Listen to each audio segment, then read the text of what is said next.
Cyber Reapers. Hello, Cyber Reapers. So tonight or today, whenever, wherever you are, I would like to talk about a book that I just read. And because it is on topic, I would like to mention also happy Disability Pride Month. I'm sorry I didn't bring that up sooner, but just letting you know. I don't know if it's a different month outside of America, but at least for America, it's Disability Pride Month.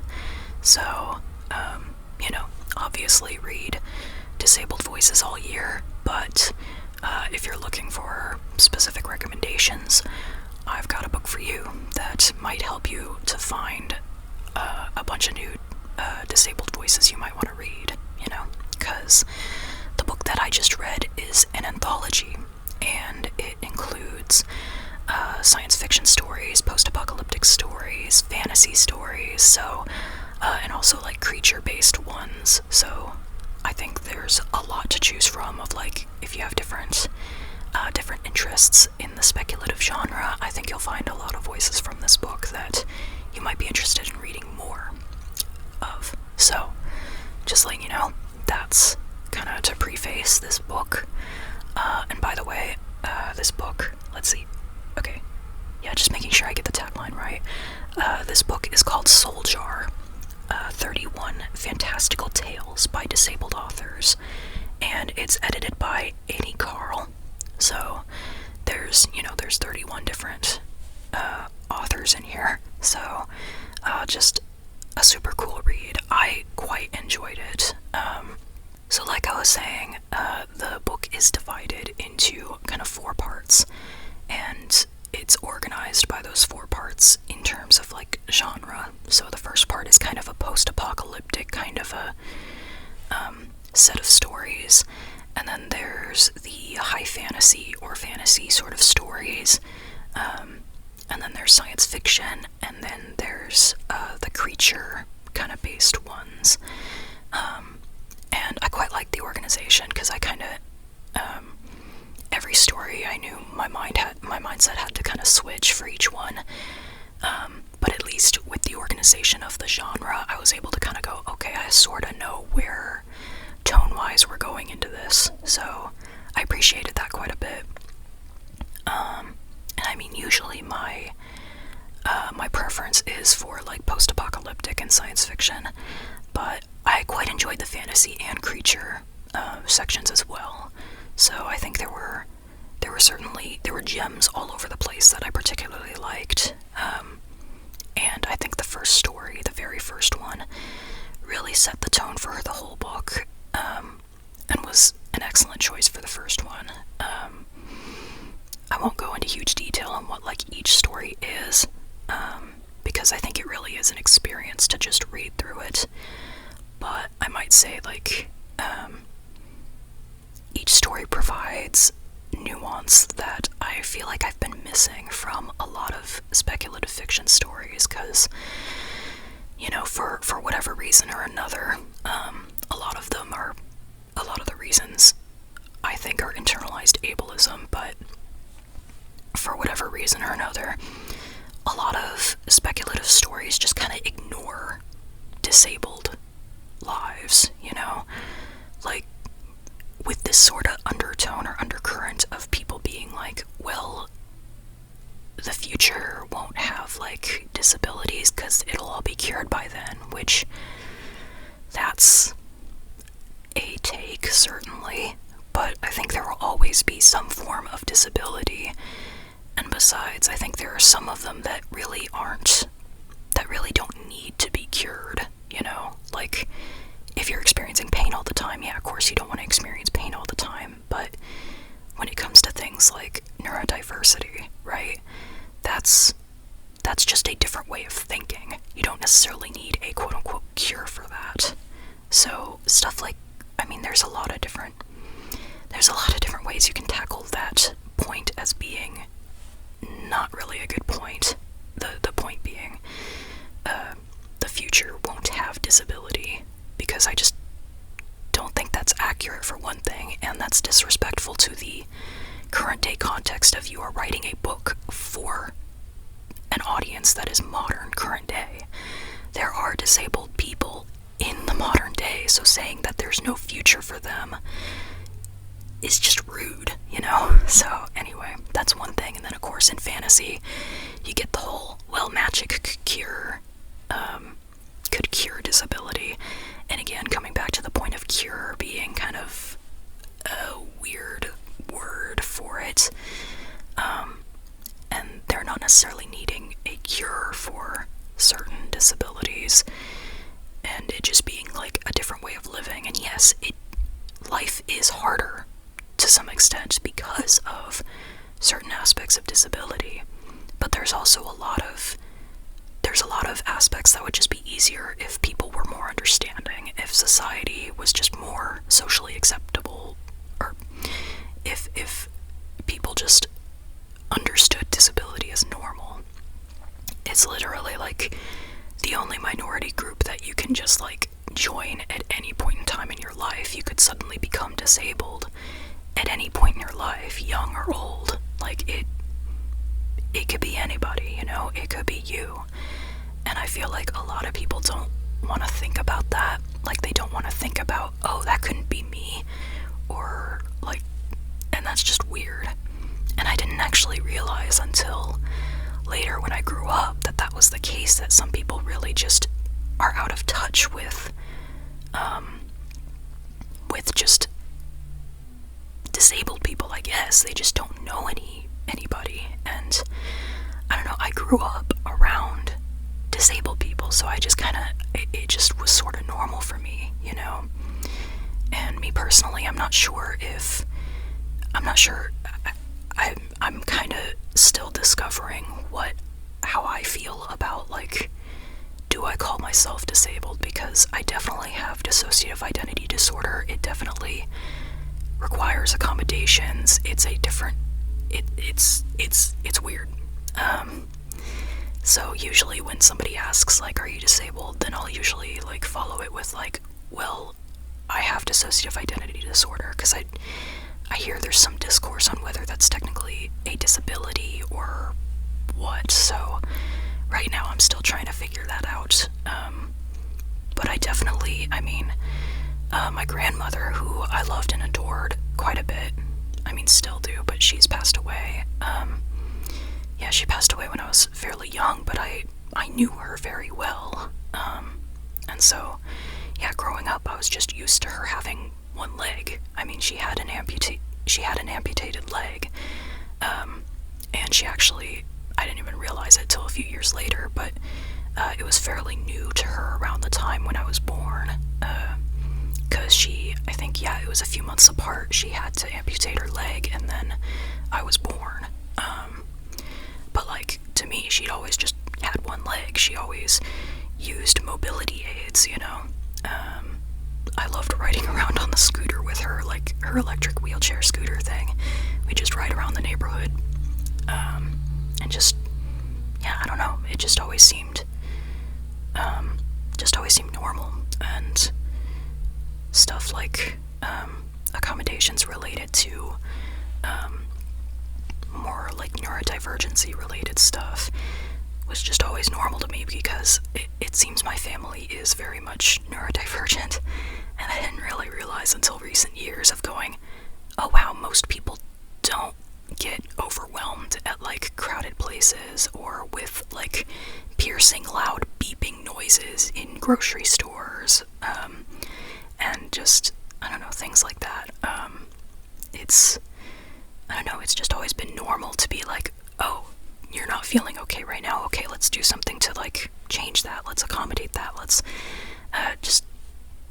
it's just normal to consider other people and their feelings and their capabilities and their, like, what they can physically or mentally tolerate, you know. And just, I don't know why that isn't, well, I guess if you're not familiar enough with either interacting with people in your life who are disabled, or you haven't read a lot of disabled voices or listened to a lot of disabled voices, I guess that's part of the issue, you know, just not having enough presence in another person's, or in like the majority of society.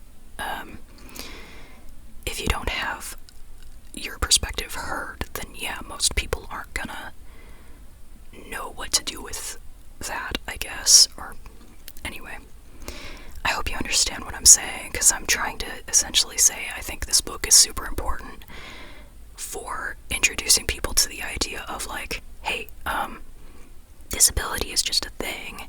It can 100% happen to you, and you can, like, join that community at any point in time in your life.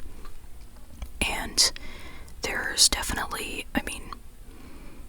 there's definitely quite a bit of a shift that happens when you, like, as you start to realize what you need accommodations for, and what parts of your life are affected by, like, whatever it is that you have, a condition, a disability, neurodivergence, and, like, it's definitely a shift. But one of the, like, there could be negatives, there's lots of negatives in terms of, like, going, oh, okay, so I can't do this. But there's also a shift that goes on of going, well, but I can do this. And also, there's a lot of community there. There's a lot of community in being neurodivergent, being disabled. A lot of people are gonna 100% understand what you're going through, even if they don't exactly know what type of pain or what type of changes in your body you're going through. There's still that bond of understanding that process, and just there's a lot of community that is super amazing to be found. So I think that's something that is, like, beautifully there in the disabled community that I feel like a lot of other communities have more. There's more of a wide variety of, like, how people treat each other in that community. But I feel like generally, if you're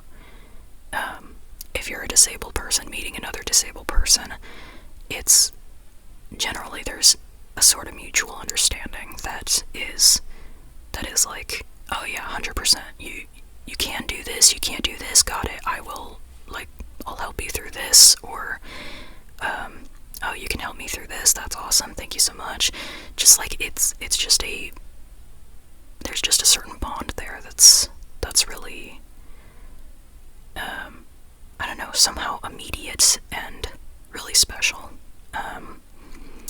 So even if you aren't disabled, or you don't identify as disabled, for whatever reason or another, you're not connected to the term yourself, I feel like it's super important to read disabled voices. And I think I touched on quite a few points on there, but, like, there's also always more reasons, to get to know people who have completely different life experiences than you do, So, anyway, that's a very kind of long introduction to that, but, yeah.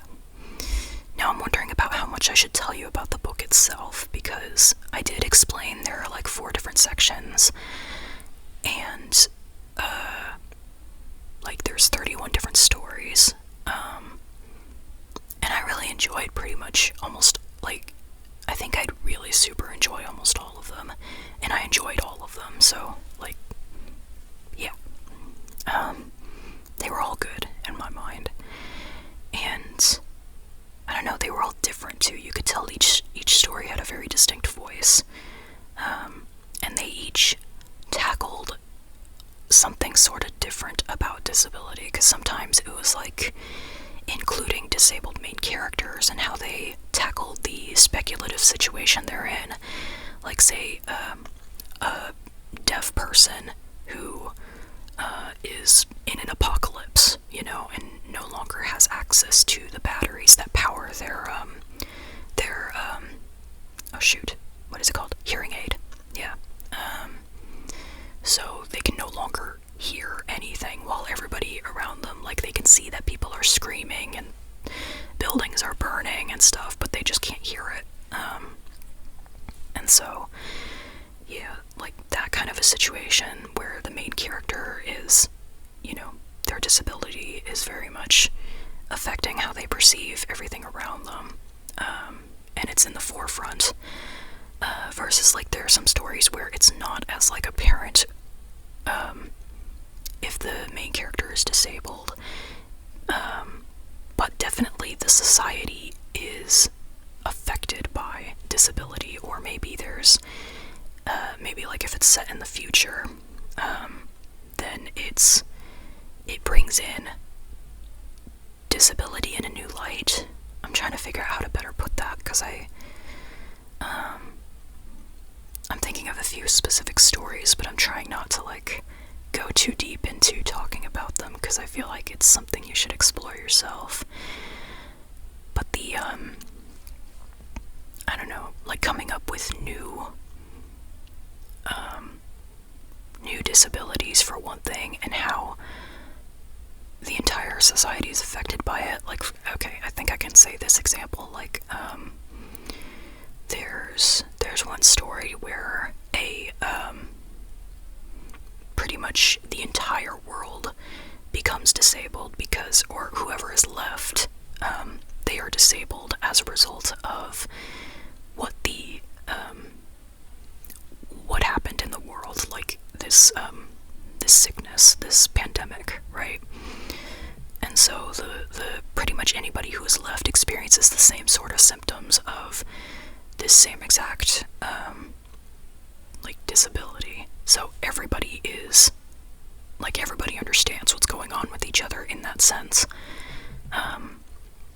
And as far as anybody knows, there's no cure for it. It's just you're eventually going to die with these symptoms, you know.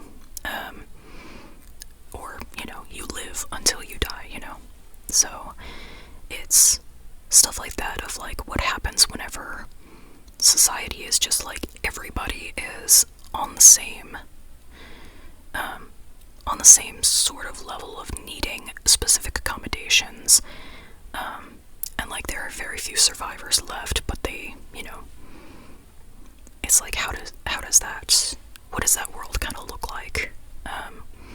Imagining scenarios like that, I feel like a few of those stories do that sort of thing with experimenting with the future and the things that really speculative fiction gives you, you know, like the advanced technology of the future, or supposed advanced technology of the future, or magic systems that result in being able to interact with the world in such ways that brings so much nuance to the idea of how people interact with the world, especially people with disabilities, just trying to fight through it all. And I think there are really some super important points that you can glean from a lot of these stories. Some of them being like, to combat that idea that I mentioned earlier, that some people, for whatever reason, won't write disabled people into speculative fiction, like for example in the future, or stories that take place in the future. There's one story in particular where I think the character outright said something along the lines of, I've survived so much worse. I've survived this. I've survived these oppressive systems that everybody else is just now going through. And so disabled people will be here long after the rest of you guys, because we know what it is to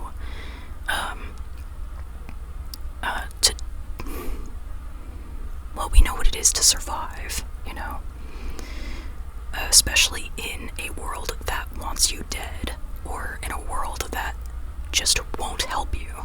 So whenever you stick, you know, people in a post-apocalyptic scenario, or a future scenario, or a dangerous magic-y sort of scenario, like disabled people are just used to that being their life, that high-stress sort of thing of understanding that they have to fight for what lives, like for their own lives, against oppressive systems, governments, healthcare, society in general, just based on how they are treated.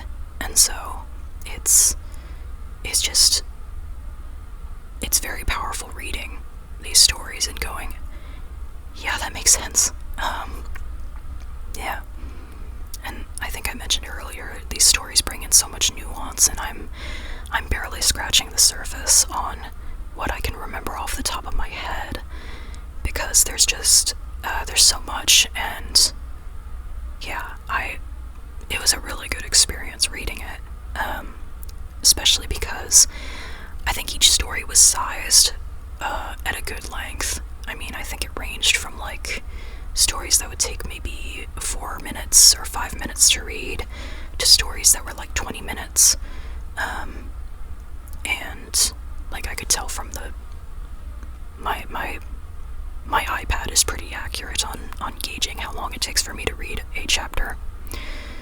So I think each story was a good amount of time. Now, there were lots of stories that I was going, I want to know more about this world and this character, but I think they each ended at like a good short story length, you know? So even though I could see more, I think it was well paced, and each story wrapped up pretty well as well. So, yeah, what was I gonna say? Oh yeah, another point to that of being like each story was like a good length, it allowed me to be able to like read through. If I felt like reading for like a few hours, I could read for a few hours and just keep going through each story. And other times, like if I just felt like reading one story and then letting it go, or getting up and doing something else, I feel like it was a good book for that, for being able to do either. I didn't feel like I had to be like reading it the whole time in order to finish the book, and also I felt like I could just, I don't know, take some time to think about each chapter if I wanted to, you know? And there are some that I just like, there are some that I think I needed to like read it and then just like take a break and think about it, you know? Yeah. And there was one in particular that really like got my curiosity up, because I mentioned I have dissociative identity disorder, and when I was reading one of these stories, I was going, oh wow, this seems like something that somebody with DID would write, because it really dealt with like identity. It was a futuristic sort of setting, but it really dealt with identity and having like two people in the same mind, but in a more futuristic-y, scientific-y way. And I was going, oh wow, this seems like the person might have DID. So I looked it up and I was curious to know. And as far as I could tell from my digging into like their biographies and stuff, I couldn't find anything relating them to dissociative identity disorder. They had a couple of other alright, I'll say disabilities, because I'm still not sure if DID is classified as a disability, so that's why I'm kind of stuttering around that. But yeah, so I was kind of going, oh wow, that's interesting.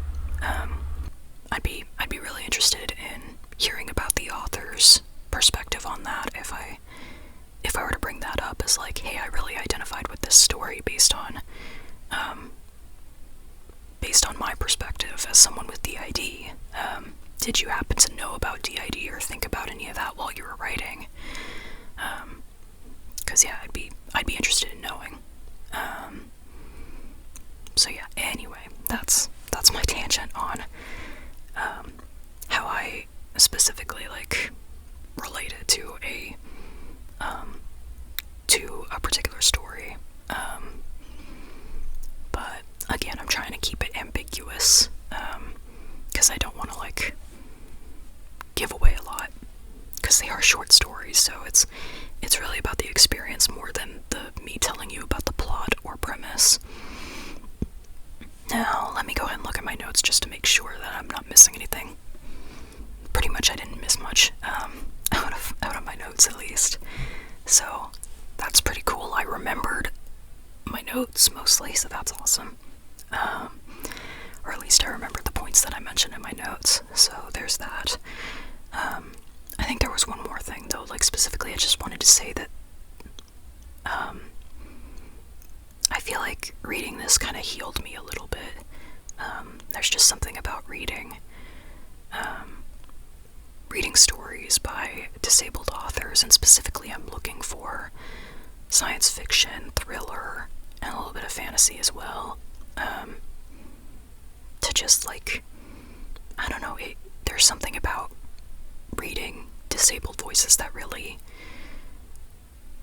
helps me, I feel like. And it's also just super interesting to see their take on, like, an apocalyptic situation, or the future, or high fantasy world thing, or if you're a mermaid, you know, like, what is that? Oh wow, sorry, I just remembered that story with the mermaid. Oh, I don't know if I should talk about that, but yeah, the mermaid story, the main character, who I believe was a mermaid, I think that was essentially what they were saying. I was kind of, like, unsure whether that was a metaphor or if that was actuality, but I did just want to say real quick, because I've seen some videos on mermaid depictions in modern media being very, like, autistic coded, like Ariel from the Little Mermaid, and who else? I don't think I've actually seen the other mermaid movies they talked about, in those, I think, 2 videos I've seen.